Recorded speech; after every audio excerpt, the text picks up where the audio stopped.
ఏంటండి మీరనేది? అలా జరగాలన్నది నా కోరిక కాదు. సిచ్యువేషన్ని బట్టి డౌట్గా అంటున్నాను. పొద్దునెవడో దొంగ డెడ్ బాడీ దగ్గర అశ్విన్ పర్సు దొరికిందని మహేష్ చెప్పాడు. అసలు ఆ పర్సు వాడికి ఎలా దొరికిందంటావు? దొంగతనం చేసుంటాడు. దొంగతనమే చేశాడు. అశ్విన్ని చంపేసి పారిపోతూ చనిపోయాడో ఎవరికి తెలుసు? మీ మాటలు వింటుంటే నాకు బీపీ డౌన్ అయిపోతుందండి. వింటేనే ఇలా ఉందే, నిజంగా జరిగితే? నో నో, అలా జరగకూడదు. అశ్విన్ చనిపోతే మహేష్ ఆనందినే పెళ్లి చేసుకుంటాడు. నా భయం కూడా అదే. ఏం చేద్దామో చెప్పు. మీరు చెప్పిన మాటలు వింటూ ఉంటే టెన్షన్తో నా బుర్ర పనిచేయడం లేదంటే మీరే ఏదైనా ఐడియా చెప్పండి.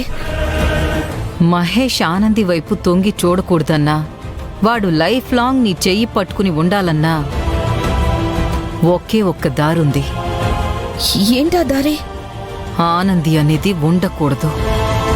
అంటే? ప్రియుడి దగ్గరికి వెళ్ళిపోవాలి. అర్థం కాలేదు. చచ్చిపోవాలి.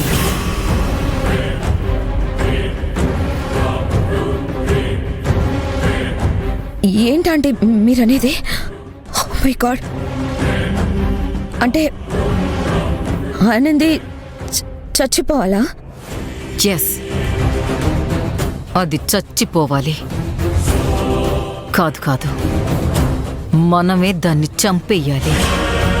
వాట్?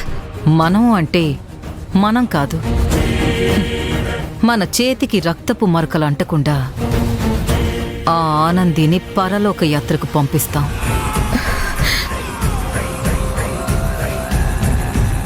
నో నో అంటే దీనికి నేను ఒప్పుకోను. ఏ, ఎందుకు ఒప్పుకోవు? ఒక మనిషి ప్రాణం అంటే మీకు అంత ఈజీగా ఉందా? అఫ్కోర్స్ నాకు ఆనందం మీద కోపం ఉంది, కానీ ప్రాణాలు తీసే అంత కాదు. నాకు మాత్రం దాన్ని చంపాలని సరదానా ఏంటి?